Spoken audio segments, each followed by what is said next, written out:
that I'm recording. All right, good afternoon, everybody, and welcome to your first English class in your music degree. It's good to have you with us. Thank you for those of you who joined us yesterday for the welcome meeting. And we are pleased that you have joined us. All right, so today our class is not going to involve work so much as an introduction to this course and to show you what we're going to be doing, how to access the materials that you'll need for this course, and how you will submit all of your work to me and to Debbie. Now, just a reminder that I'm not the only lecturer for this course.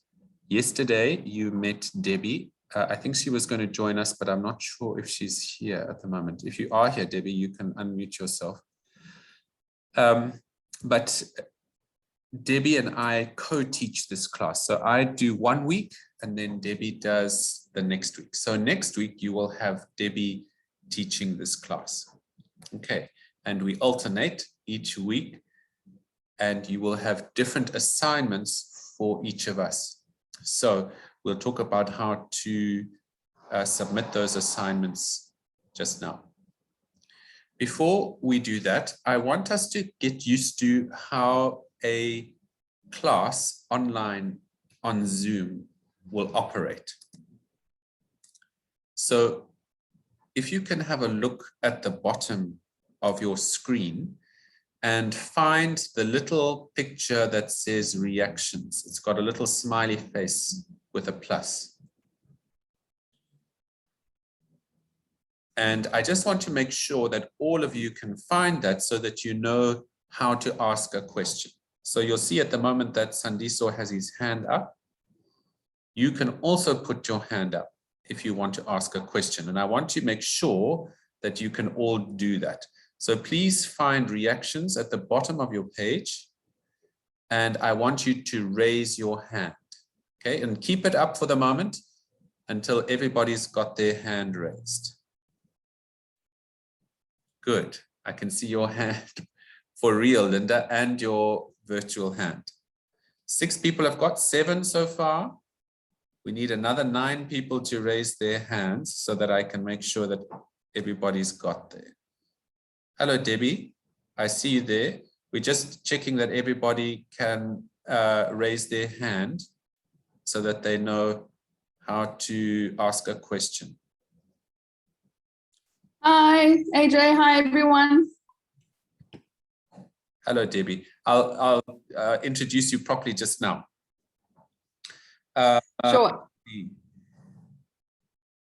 Totela Samkelesiwe, can you see if you can raise your hand so that we can see you? Make sure that everybody's got their hand up. Obile, if you can also raise your hand for us.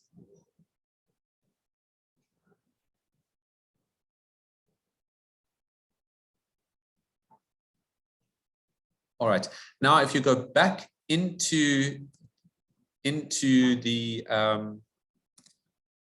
reactions, you'll see that you can take your hand down. So now all of you, can you take your hand down again? Thank you.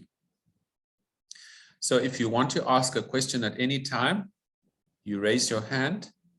Keep yourself muted until I have addressed you to say, please state your question. Okay. If I haven't noticed that your hand is up, then unmute yourself and say, I've got a question, please. Okay. The reason that we ask everybody to keep their microphones muted is you'll notice, and if you've done Zoom meetings before, you'll know that if there's any kind of sound in the background of anybody, that sound will start to come through, and you'll find that with everybody's mics open, it creates a lot of sound, especially if you're in your res and there are people behind you making a noise or something like that, that sound comes through.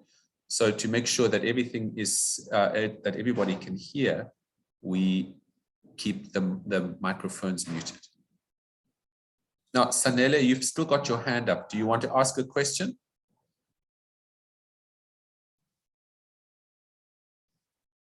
Or have you just forgotten that it's there?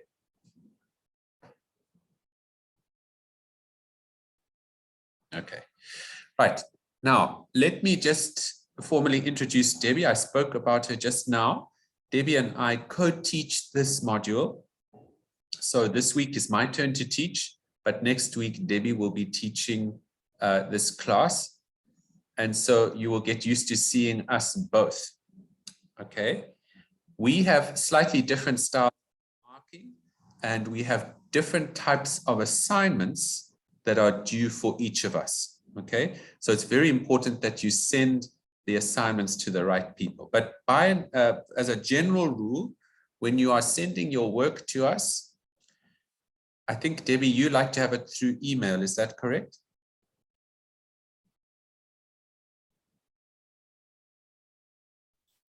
Sorry, I was muted. I don't mind WhatsApp or email, but Okay. I will always return the work via email so that there's a record of the work on email. Okay. But I don't mind sending their work on WhatsApp. Okay. I will scan it and send it back by email. Right. Okay. So there you have it. If you have work to submit, and you will always have work for us, every week you will have something to submit to us. So when you are submitting something to us, you are going to submit either through email or through WhatsApp. And for Debbie, you will always receive your work through email. For me, you'll probably receive it through WhatsApp. We have different ways of doing it, but just so that you know that from the beginning. Okay. Now I'm going to share my screen with you now.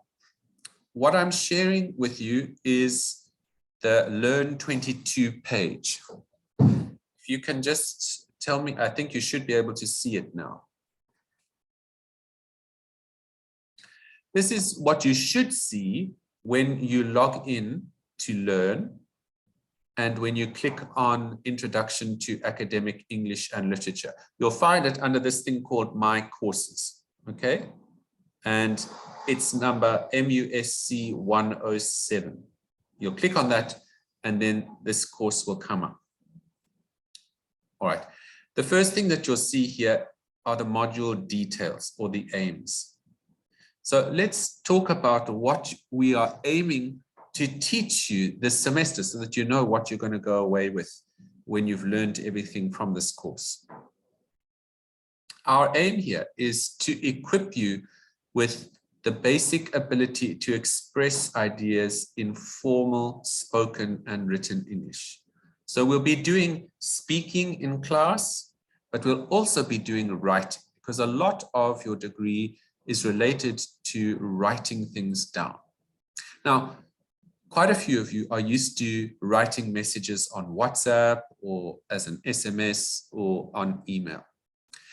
And the way that we express ourselves on WhatsApp or by speaking to somebody in general is different from the way that we would address something in a lecture or in a presentation for a lecture, or when we are writing something for an academic assignment. We have different ways of speaking. Sometimes it's called tone. We have an informal tone for writing and speaking to our friends and family, but we have a formal tone for writing and speaking when we are at work or when we are at school or when we are at the university.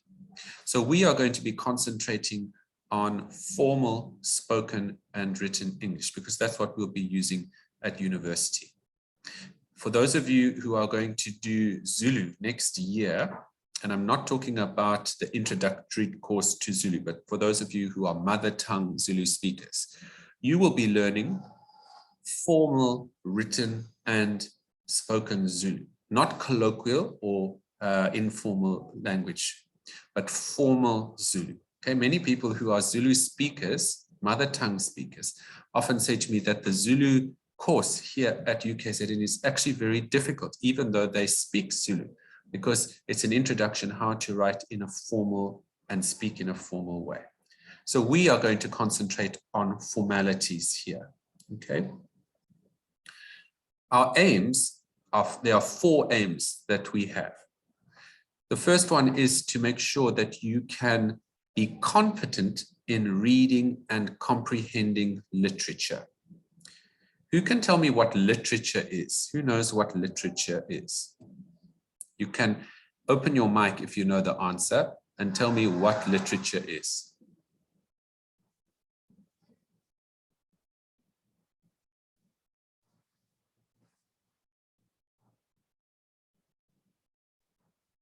Everybody's very quiet.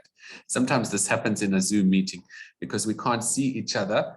I don't know what you are, what your facial expressions are. So I don't know if you don't know the answer or if you're just being polite. You don't have to be polite here. If I've said that you can open your mic and you know the answer, you can tell me, or you can write it down in the chat box so that I can see if somebody knows the answer.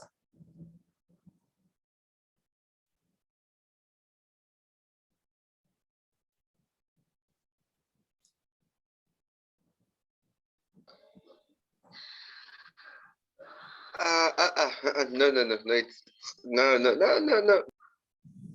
You were going to answer, but now you've got scared. Okay, that's all right. I see that there is something in the chat. Let's see.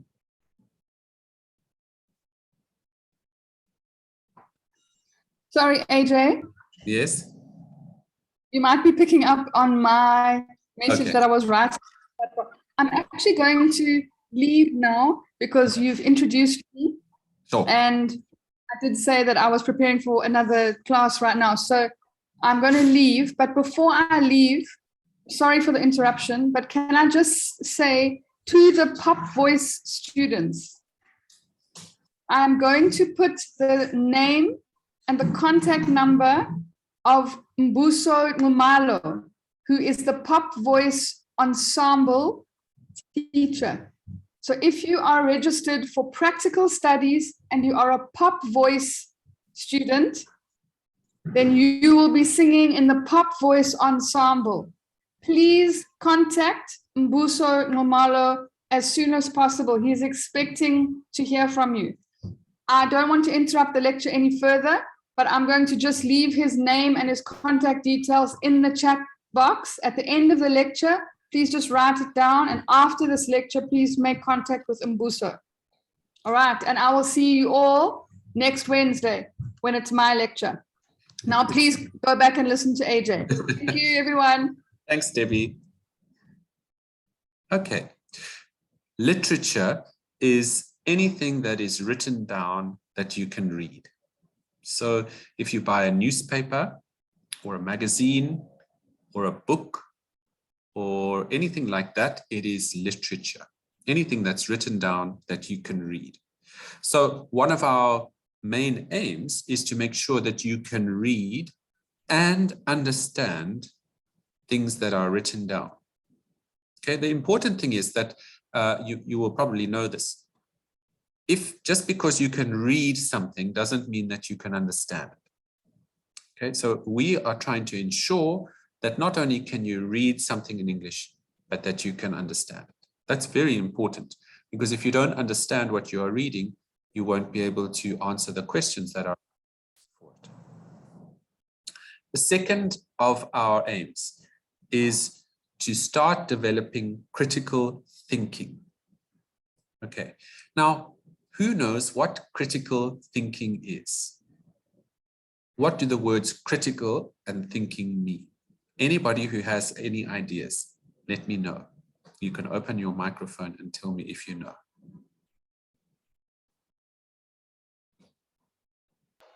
I think I have an answer. Okay. Yeah, when you're referring to critical thinking, I suppose we're talking about creative ways of thinking rather than the general way people think. Yes, you're on the right track there. So thinking is when we process, when we look at something and consider what it means, okay? Critical, the word critical, yes, is a creative way of thinking, but it also is a way of thinking where we analyze and we ask questions about what we are reading. So let me give you an example. all of us are familiar with getting news or stories on WhatsApp or on social media. And quite often, that news has been spread around, a whole lot of people or forwarded, so that message has gone around many, many times. And you'll know that on Twitter, for example, if you have a hashtag with it and there's a special name on it, you can link into a particular conversation. So there are many, many, many people adding news and information about one particular topic. So here's a question to you, and you can answer this question if you know the answer. How do you know if that information is true? How do you know if the information that you read on social media is true? Does anybody know the answer? Yes, Linda. I think by seeing different people posting that information, then you can sort of tell that it can't be live. Not more than one person. Not more than one person is actually posting such information. Okay, that's one possibility. Who else has some ideas? Thank you, Linda. How do we know if something is true? Anybody else have ideas?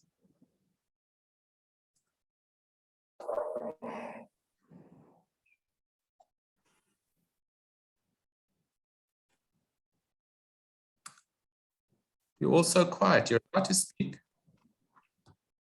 Can I comment? Yes, of course.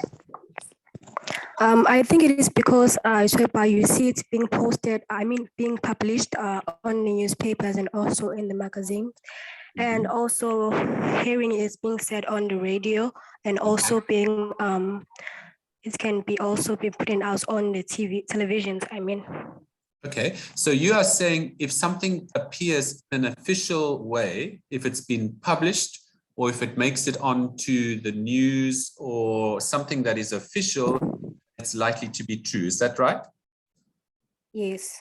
Okay, yes, that's certainly a possibility. So we've got, on the one hand, we've got what Linda is saying, that when many people are saying the same thing, it could be true. And then we've also got the opinion that if something has been published officially or is in an official kind of channel, that it is true. Has anybody got other opinions as well? What makes something true?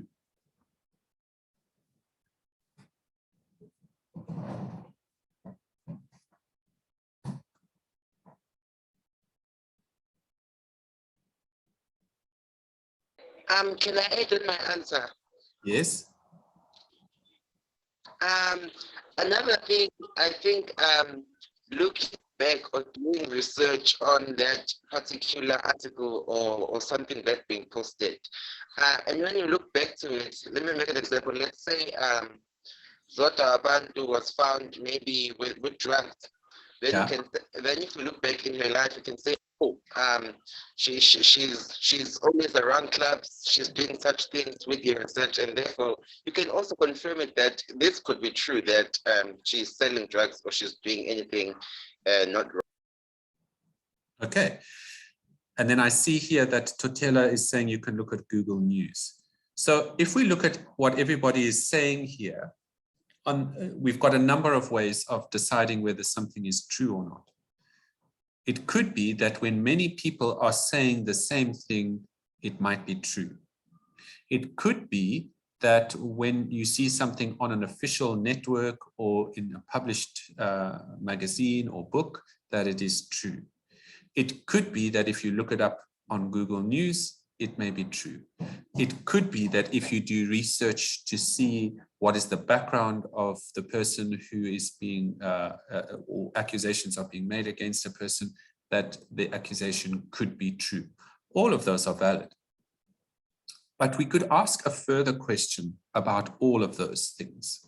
So I'm going to just pick one of those to give you some ideas of what critical questions are or what critical thinking is. Let's look at or consider when something makes it onto the television news.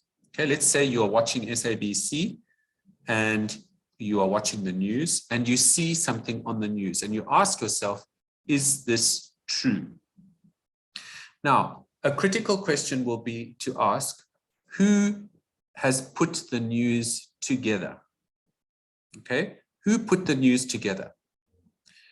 Another question would be, who paid for the news to be put together? Why do you think it would be important to know who put the news together? And why would it be important to know who paid for the news to be put together? Why do you think those two questions might be important? As to find out why something is true or not.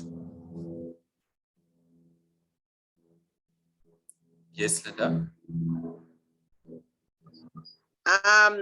Via social media, we have different sources, and therefore it's kind of very much important to know that who actually put these pieces together, because at times other people just put lies on social media, and when you check the writer of that particular article or that post, then you can tell if it's true or not true. Okay. Yes, so we need to know who's writing. Zibuyile? I think it is like, okay, in this industry, this music industry, there are many people who envy our success and all that, and some people would actually even pay for our downfall. So it's really good to check your sources, who paid for it, and yeah. Yes, you're right. So both of you are correct. The important thing here is the world that we work and operate in is governed quite a lot by how much money you have and how you use that money. And those people with a great deal of money often want to make the news say something particular to benefit what they are doing. So governments often do that. Think about any kind of government, not only ours. If a government wants to make itself look good, as though it's doing the right thing at the right time, it could ensure that particular types of news stories appear on the official news so that it looks like everything is going well. A country that often does that, or that is accused of doing that, is China. Okay, in China, if you are watching the official Chinese news channel, you will get stories that make the Chinese government look good. Okay, and that's for a very good reason. The Chinese government is paying for that news to come out. They are the ones that are sponsoring it. So they are paying the news writers, they are paying everybody to do the work of gathering the news, but they are also the ones behind making sure about the choices of which news comes onto the TV or not. Remember that in any given day around the world, many things are happening. Imagine if you are the person who has to make the choice about what news will get onto our television screens in South Africa. You will have to decide that some stories do not come onto our TV screens. For the most part, you're going to decide that stories that are outside of South Africa are not as relevant as those that are inside South Africa. Also, if there is an accident, a car accident in Durban where one person dies, but there is also another accident in Johannesburg where 23 people die, which one do you think will make it onto the news? The one with 23 people. Why? Because more people died. Okay, and there's only a certain amount of time for news. So one of the things that critical questions try to make or try to find out is who wrote the piece of information that you're looking at and who paid them to write it. Okay, often the people who are sponsoring that kind of thing will make it look good. So even in the academic realm, if, let's say, a mining company wants to start mining oil in South Africa, in a very beautiful place in South Africa where there is a national park, but there are lots of oil deposits underneath the national park. Let's say then that they pay for an academic to do a study there to say that the chances are that the country will make a huge amount of money if it starts mining oil. And then it presents that information to the government. Then the government will say, yes, it will create jobs, it will make money for us, of course we must go ahead. But that same mining company may overlook all of the impact that making a mine might do to the environment and to the people who live there. Okay, it might contaminate the water or the drinking water and so on and so forth. So the people who are paying for anything are very important to find out.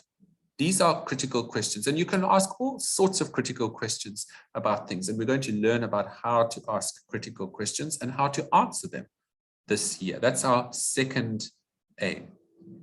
Then our third aim is to write formal, well-structured, and grammatically correct sentences. We're going to work a lot on writing in this semester, and in each class you are going to be writing. Now, one of the things that's very important in this class, all of you have a cell phone, and probably all of you are participating in this class through a cell phone. We are going to often use Zoom alongside your cell phone to do work in our classes. So when you come to one of my classes, you must also have a piece of paper and a pen or pencil handy, because I'm often going to get you to write down a sentence, take a photo of it, and send it to me on WhatsApp so that I can see that you are getting what I'm asking you to do correct. Okay? So you need to have a piece of paper and you need to have a pen or a pencil. And you need to have the ability to take a photograph on your phone and send it to me while you are keeping Zoom open. You'll get used to doing that. And if you don't know how to do that, it's a good idea to ask one of your friends, how do I keep Zoom going while I take a photograph of something? Okay. This week, see if you can find out how to do that so that when we next have a class with me in 2 weeks' time, you will know how to do that. All right. And then just to say about this one, writing formal, well-structured, grammatically correct sentences. This isn't something that just happens. Okay. To write well, you have to practice. Just like if you want to be a good musician, you have to practice. Okay. All of you want to be musicians. And you're probably saying to me, why do I have to learn to write? I want to learn to sing. I want to learn to play my instrument. It's a good question. We live in a world that is not only run by money, but that is also run by your ability to communicate. And that is why you need to be able to write well. Whenever you apply for a job, whenever you write for a funding proposal, whenever you write all sorts of things that are going to sustain you as a musician, whether you are a performing musician or whether you are a school teacher, you will need to learn how to write and to write well. And the better that you write, the more chances are that you will get the funding that you need or that you will get the job that you wish to have. So we need to practice that, and we need to practice it a little bit every day. Then the fourth aim that we have is to practice the basic tenets of academic citation. And that we will do without you even realizing it, because we're actually going to focus on all the things like bibliographies and using books and how to use academic books and how to quote correctly. All of those things we're going to learn in the second semester. The things that you're going to learn this semester are along the wayside. You won't even know that you're learning. By the end of the semester, I'll say, you remember when you did that? Okay, that was learning a little bit about academic citation. So you don't need to worry about that too much. You will be doing it along the way. Now, here's something very important. I'm going to highlight it here on the screen. Students are expected to devote at least 6 to 8 hours a week to work on introduction to academic literature, English and literature. That's 2 hours or about 2 hours every day, or just under 2 hours every day. I'm talking about Mondays to Fridays. Of course, you can have the weekend off, all right?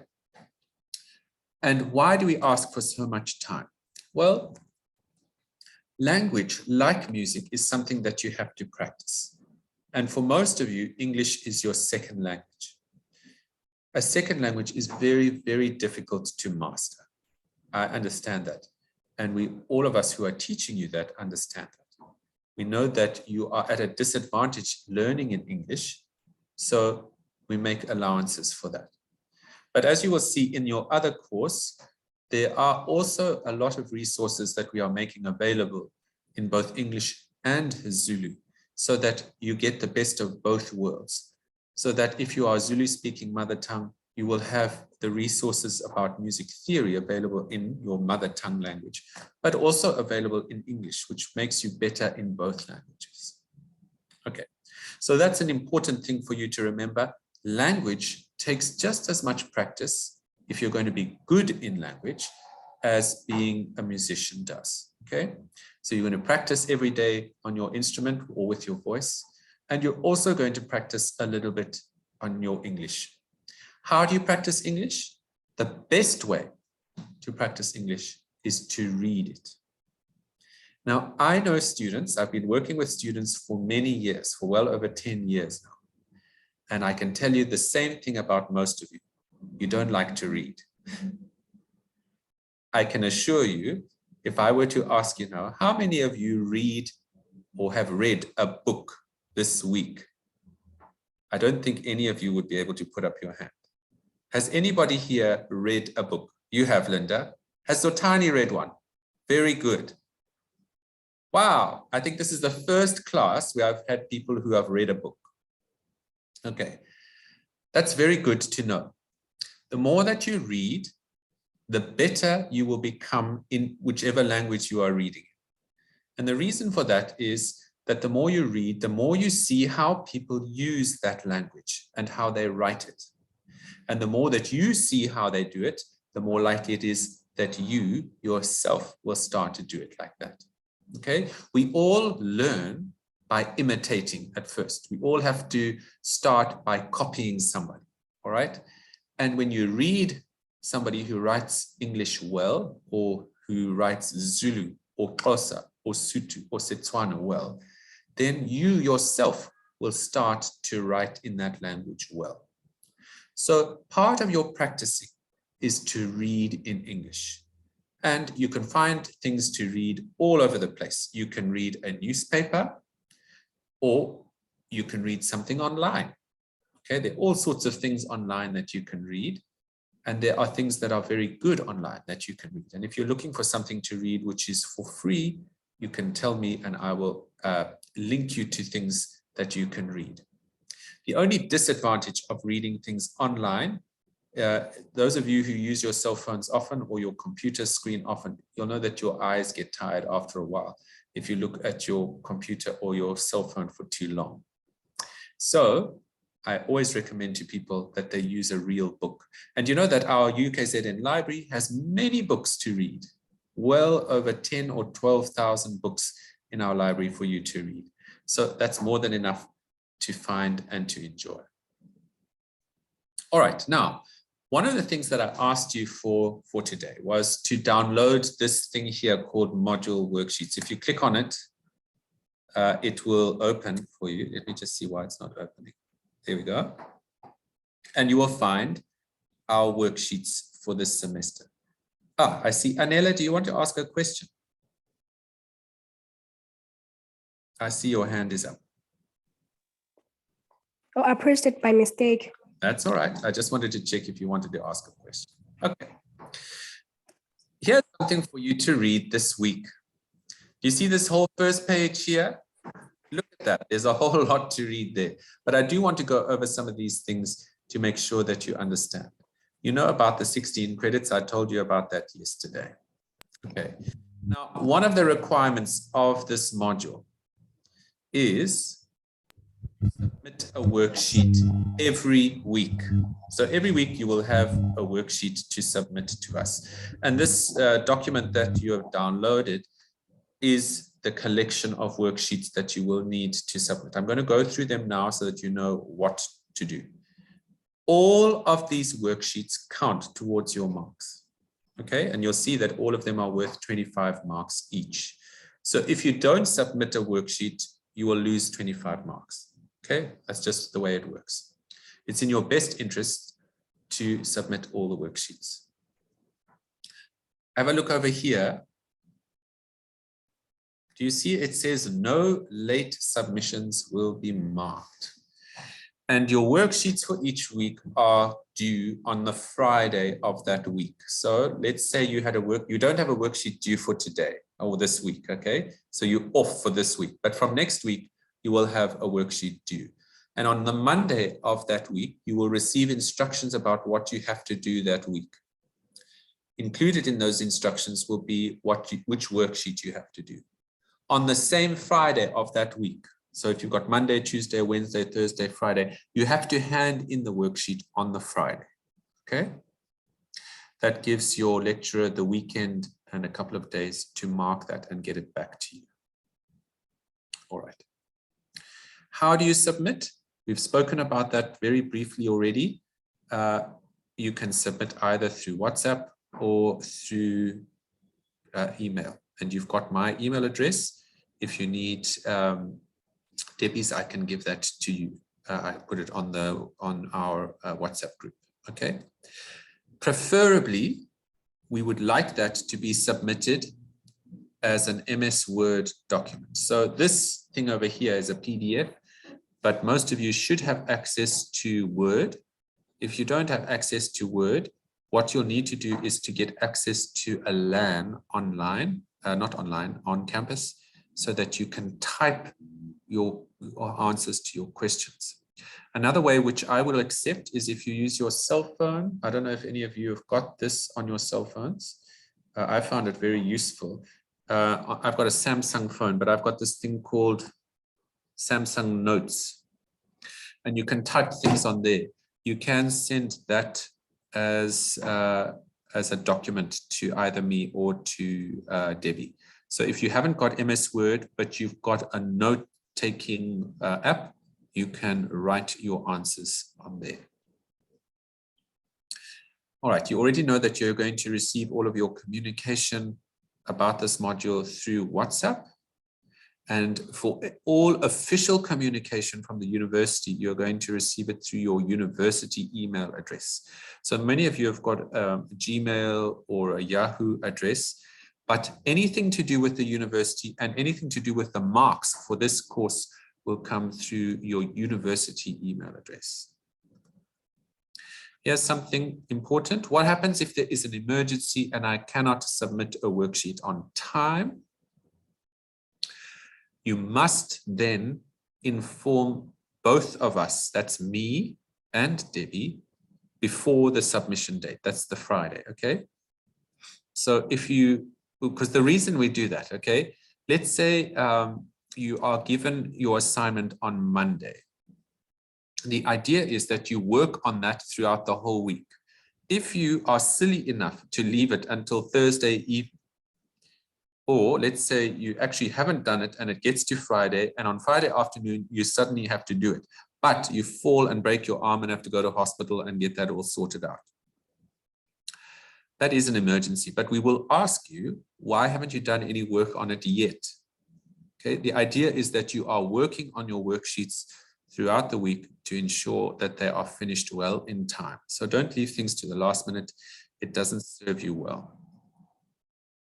All right. The first thing you'll see in your worksheets are the grammar worksheets. Okay, and there are 6 of them. So if I scroll down now, you'll see grammar worksheet 1, grammar worksheet 2, grammar worksheet 3, 4, 5, and 6. Okay. Now, Debbie is going to be teaching grammar. So every time you see Debbie, you will have a grammar worksheet.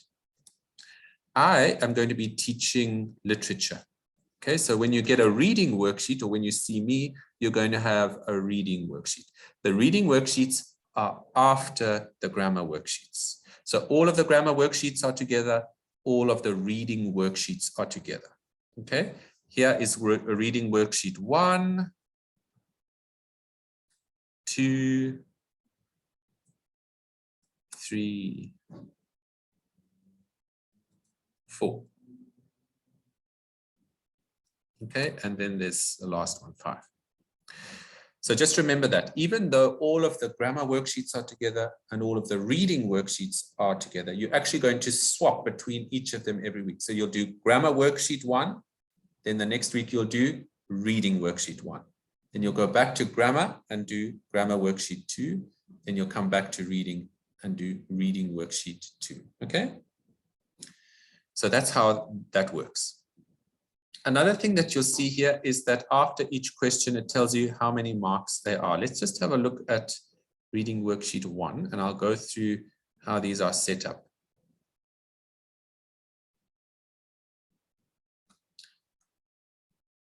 All right, so first, always read the instructions carefully because they will give you a clue as to what we are looking for. It says here, the aim of these worksheets is to make you read each text carefully and critically. So if you answer the questions carefully, you are going to be learning about critical thinking, but you're also going to be learning about reading something carefully and diligently. The questions will require you to read the story several times, not only one time, but several times, because there are little bits and pieces that you will have to find in the stories that are very important. So you'll need to read it a few times. You need to make space and time each week to be able to read those stories at least twice or 3 times. And they will also make you think about the meaning of the stories. Okay, so what they mean. Now, have a look here. You'll see that sometimes there is text in red. Do you see that? The text in red gives you specific instructions about some of the questions. Okay, so let's have a look over here. Question 4, it says, what does the name Naledi mean? Knowing how Naledi's mother became pregnant, why do you think she chose the name Naledi for her daughter? Then it says here, there are 2 questions here. Make sure that you answer both. Sometimes people only answer this question. So they can't get 2 marks. They would only get 1. You need to be able to answer that question and that question. So always read the bit in red because it will give you a little bit of advice as to how to answer the question, what we are looking for. All right. Here's another question. Why do you think Naledi's mother's parents kicked her out when they realized she was pregnant? And look, it says here, the answer for this question is not in the story. You will need to use your own imagination to try to create a realistic answer. Okay. Part of critical thinking and reading a story carefully is to try and work out what probably could have happened if you were writing the story and you wanted to include this part, what would work in the story? And that's what we are asking that question for. So it says here, try to use evidence from the story to make your answer as relevant to the story as possible. You're going to try and use what you did read in the story to make a realistic answer. Do you see here? It also tells you at least how much to write. It says aim to write at least 50 words. That means you can write more than 50 words, but that to get 2 marks, you will need to write at least 50 words. Okay, so these red bits here are giving you a little bit of a tip as how to answer the questions. Okay, so those are your worksheets. Let's go back to the Learn 22 page now. In this page, you will find what to expect each week. Okay, so here we are on week 1 now. It says introductory lecture. And later on today, once I've finished recording this lecture, you'll find that it will appear up here and you can watch it again. Okay, so if you've missed anything any week, you will be able to find it here on Learn 2022. And you'll be able to catch up from here. Okay, the lectures will always be recorded and then uploaded over here. You'll see that next week, which is Debbie's lesson, you're going to be learning about sentence structures. And it says what you need to do. Watch the videos below, complete grammar worksheet 1 and submit it by Friday. So here are the videos. If you click on it, the video will start. Okay, it's going to just think a little bit because my internet is very slow. But you'll be able to watch this video and it will tell you a little bit.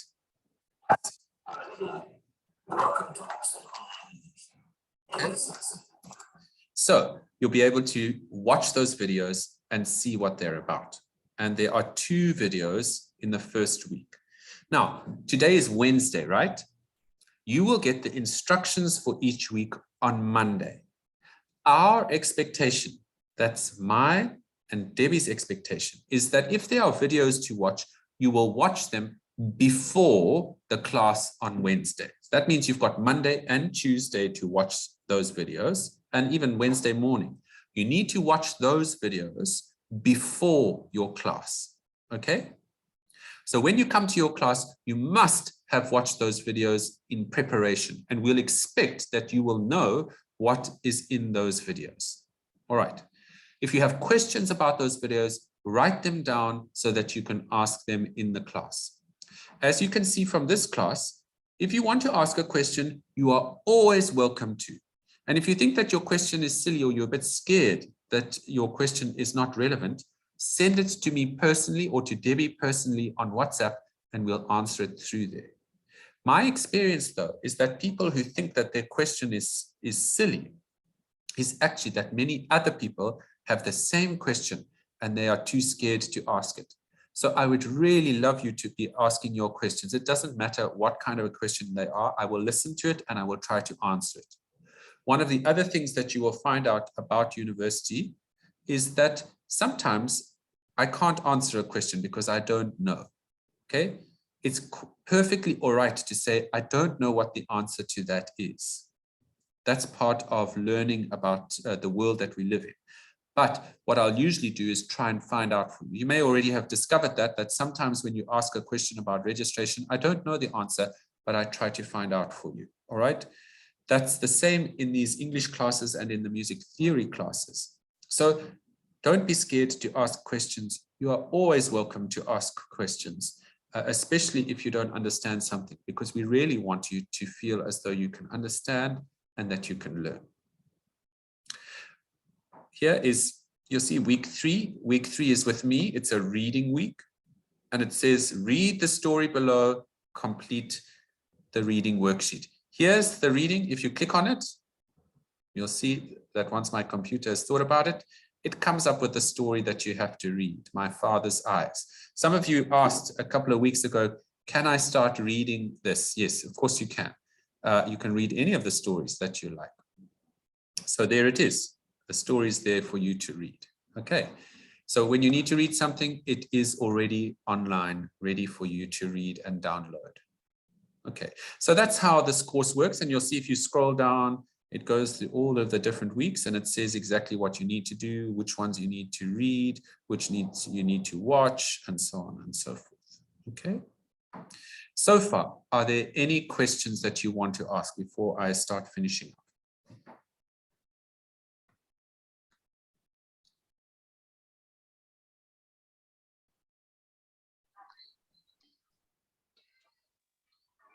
Well, for me, everything is clear. I have no question. I'm so fun. Good. Anybody else want to say anything? I have a question here. Isn't it illegal to pay for something to get published, even if it's not authentic? Can you just say that again? The sound is very, very quiet. If I've heard correctly, you're asking, can somebody get something published even if it's not authentic? Is that what you asked? Yes. Okay, that's a very good question. We're going to learn a lot about that in the second semester. Okay, and the question is, yes, of course, anything can be published. If you have enough money, it can be published, even if it's not true. Have you heard of something called fake news? If you have, fake news is news that is untrue, that somebody has paid money for to be put into the public domain. So it is entirely possible. And even news channels sometimes deliberately give false news. Okay, there are always good reasons for that, but that's what critical questions are about. Totela? Yes, sir. Yes. So when you say that the assignments that you're going to give, or the worksheet that you're going to give us every week, they're due by Friday, do you mean that I can submit earlier if I want to, or they are due by Friday, not earlier or no later? You may submit anything early. If you want to submit it on Monday, that's fine. Quite happy for that. What is easier for us as lecturers is when most of the stuff comes in at the same time, because then we can keep track of everything a little bit more easily. But if you want to submit early, that's fine. The late ones are which make things difficult, and I'll tell you why. It's a matter of time management for us. For me and for Debbie, this is not the only class that we teach, and we supervise numerous students. So I'll give you an example. I teach this class, another class in the foundation, which we'll have tomorrow. But I also coordinate the foundation program, so I have a lot of admin surrounding that. I also have master's students and PhD students, and I also have to publish research every year. Okay, so I've got many, many different things happening at the same time. If people submit things late, and I've set aside a certain amount of time to mark your assignments, the chances are that I'll only be able to mark that assignment 3 or 4 weeks later. Okay, so if you submit something late, you're not going to get the quick turnover in marking that I would guarantee at another stage. Okay, usually I can mark your assignments within 3 days. All right, but if you submit late, you're going to have to wait 3 or 4 weeks. Does that make sense? Yes, sir. Good. So you are most welcome to submit things early. Any other questions?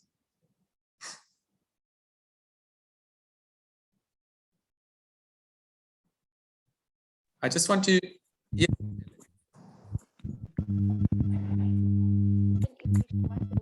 Wednesdays. Sorry, I'm struggling to hear you. Can you just say that again?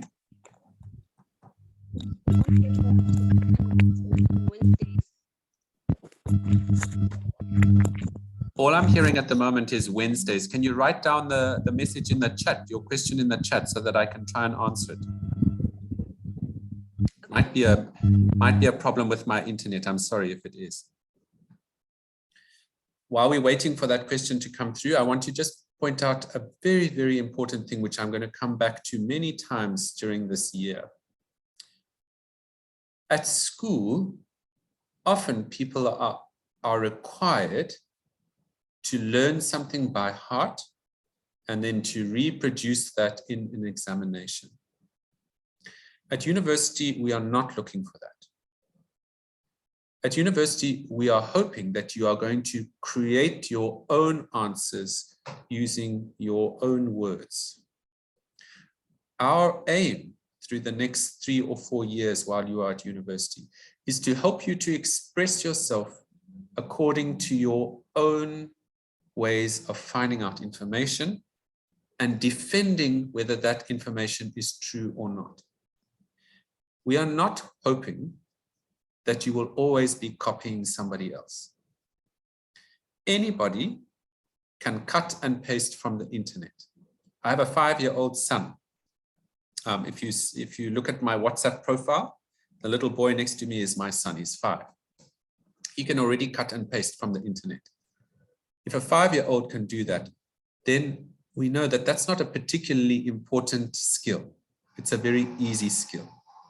At university, we are hoping to equip you with the skills of creating your own answers, of creating answers which you can defend from your own background, from your own experience, from your own context. So it's very important that when you are learning about critical questions, when you are answering all of the things in the worksheets, especially in the reading worksheets, that you use your own words and you use your own way of expressing yourself rather than finding answers online. In fact, you won't find answers for those worksheets online. They aren't there. Okay. There aren't any worksheets with answers for these worksheets online. Okay, I'm just looking now at the two questions. Yes, you only attend a lecture once a week for an hour and a half. Today is only going to be an hour, but usually it'll be an hour and a half. If you are having a problem submitting on a Friday, you must tell us beforehand that there is a problem. Okay, you're asking here, sir, let's say I have issues that disturb me to submit on the due date. Is it a problem if I report early? No, if you report early, that's fine. Okay, but here is something very important for you to pay attention to. We have already said to you that you have 4 modules, of which we are expecting that you will spend 2 hours a day on each, so that you've got 8 hours of work every day. Okay, if you're in the normal workforce, 8 hours is the expected time that you would work in any one day. We're not expecting you to work over 8 hours a day. But if you do everything that we are asking you to do, you should be able to finish that well before those 8 hours every day. So if you are submitting something late, there is something wrong, and we need to try and work out what that is and how to help you with it. So I'd prefer for you to be spending your time carefully all the time working. At school, you have classes all day, every day. At university, you have 1 or 2 classes for each subject, and then you're expected to go and work on your own, okay? So just because there is only 1 class for English every week doesn't mean that that's the only work you're going to do for English. Every day, you're going to be doing some reading, some work on your worksheets. You're going to watch those videos. If you've done all of those things, then you need to sit down and read a book, okay? That's our expectation, and that's what you should be doing. If you've got NSFAS funding, that's what NSFAS is paying you to do. You have a job through NSFAS to study. So if you're getting NSFAS funding, you must work for 2 hours every day, okay? That's very, very important for each subject. But I hope that answers your question, that yes, there is only 1 class a week, but just because there's only 1 class a week doesn't mean that that's the only amount of time that you're going to spend on English each week. Okay. Are there any other questions, or can we call it a day for today?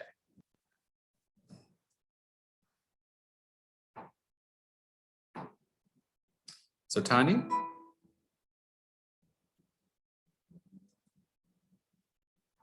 Just unmute yourself so that we can hear you.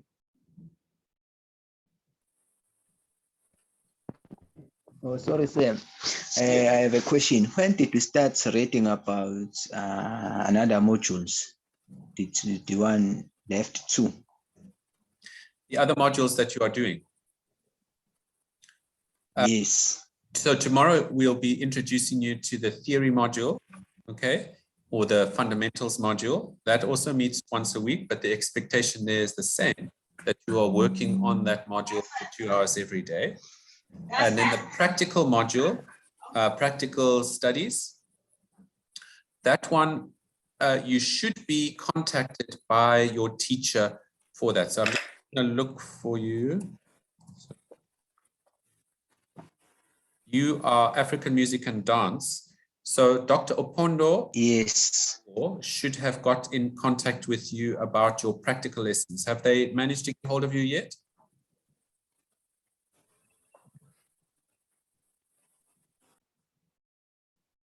They will also contact you about your performance skills classes. Those classes will happen on campus. So that's why you need to get that permit, which we were talking about yesterday in the welcome class. You need a permit to come onto campus so that you can attend your practical studies class and your performance skills classes. Okay. Does that answer your question? all right. I thank you, sir. Any other questions?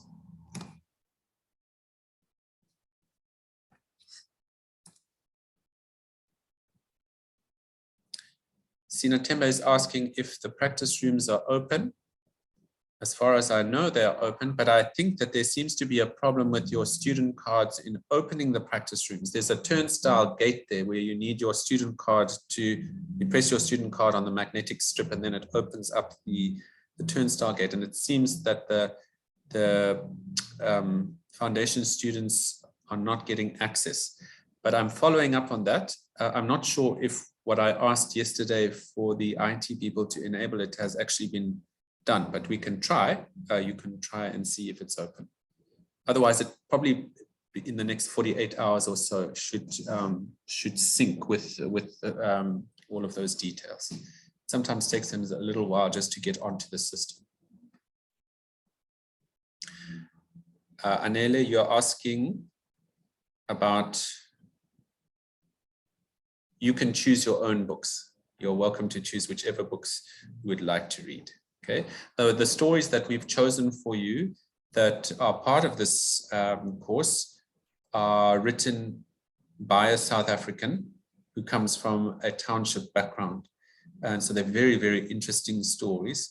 The library has lots of stories by South African writers, which are very much related to your own worldview and your life experience, which will be interesting for you.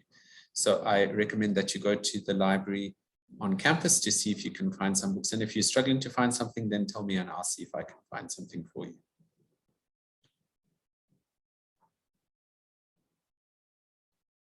Okay.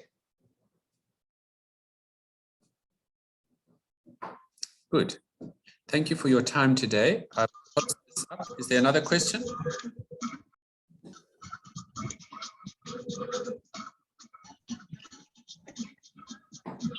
Sound like. All right. Thank you for your time. I will see you tomorrow at 2 o'clock for your first foundation fundamentals class. Please remember to make sure that you have checked what you need to do for tomorrow before the class. Okay, so you need to watch those videos and you need to download the worksheets that are required. Okay, have a good afternoon. I'll see you tomorrow.